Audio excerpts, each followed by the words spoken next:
Nos situamos en un punto de la historia muy importante, que es el pasaje de lo que convencionalmente se ha conocido Edad Moderna a la Edad Contemporánea. Estamos ubicados a finales del siglo XVIII y vemos el desarrollo de lo que se ha denominado el proceso de la doble revolución, proceso que ha abarcado bruscos e importantes cambios tanto en el terreno político como en el económico y social. Vamos a abordar específicamente dos procesos centrales: la Revolución Francesa, iniciada en 1789, y la Revolución Industrial Inglesa, que es aproximadamente de 1750 a 1830. Producto de ambos procesos que vamos a ver es importante transformación que tiene que ver, por un lado, con el surgimiento del Estado liberal de una forma estatal concreta que se basa en la división de poderes y va a desarrollarse principalmente en territorios europeos, y posteriormente se va a importar a todo el mundo. La revolución empezó por Francia, pero luego se extendió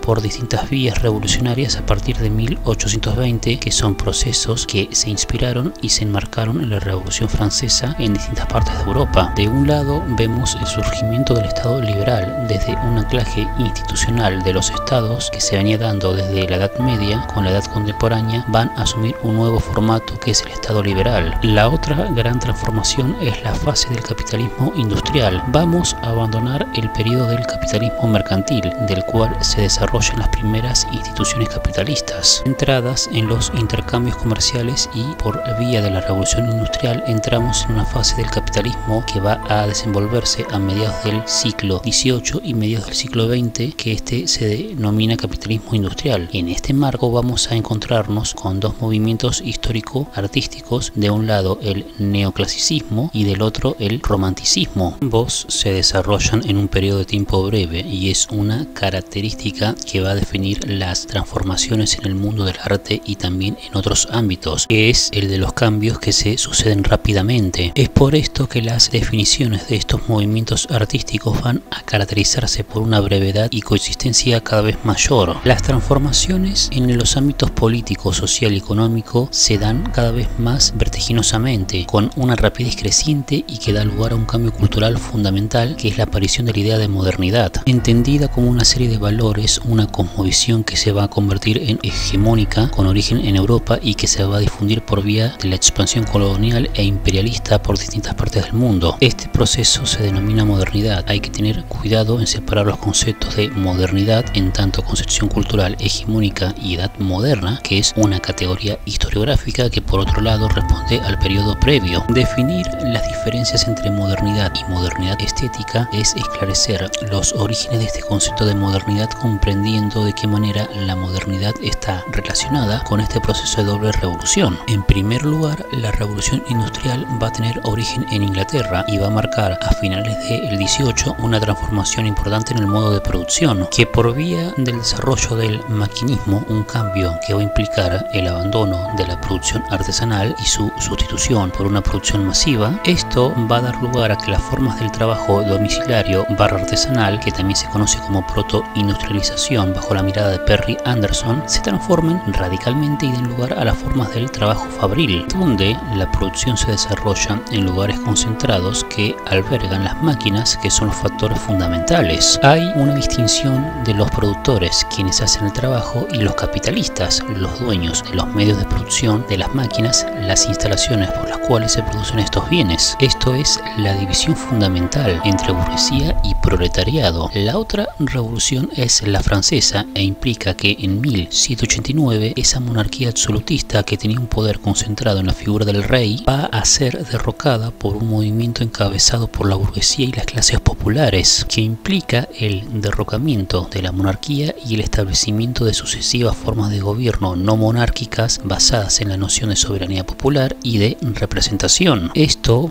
va a implicar un cambio fundamental, primero porque va a desterrar una institución que era central en el mundo y que va a ejercer una enorme influencia en otros territorios por fuera de Francia y ligada a la Revolución Francesa. Vamos a encontrar también procesos revolucionarios en otras partes de Europa a lo largo de las primeras décadas del siglo XIX, y que van a compartir su espíritu con los ciclos revolucionarios del 20, del 30 y del 48. Este proceso de la Revolución Francesa va a implicar buscar el desarrollo de nuevas instituciones estatales que lo van a consagrar los derechos individuales. Controversias historiográficas sobre el fin de la revolución. Hay quienes incluyen el imperio napoleónico dentro del gran proceso de la Revolución Francesa y hay quienes dicen que a partir del gobierno de Napoleón Bonaparte el proceso había culminado. Independientemente de estas discusiones historiográficas, el proceso de revolución va a sentar las bases de este Estado liberal, de este sistema institucional y legal basado en el liberalismo, que va a implicar de un lado el establecimiento de una serie de instituciones basadas en la división de poderes, es decir, ejecutivo, legislativo y judicial, funcionan en forma independiente y que no está concentrada en ninguna figura central como era la del rey. Por otro lado, se van a sentar en la idea de la participación ciudadana, en tanto los ciudadanos van a tener derechos y van a ser los depositarios de la soberanía. También se basan en la libertad económica, de comercio y otro tipo.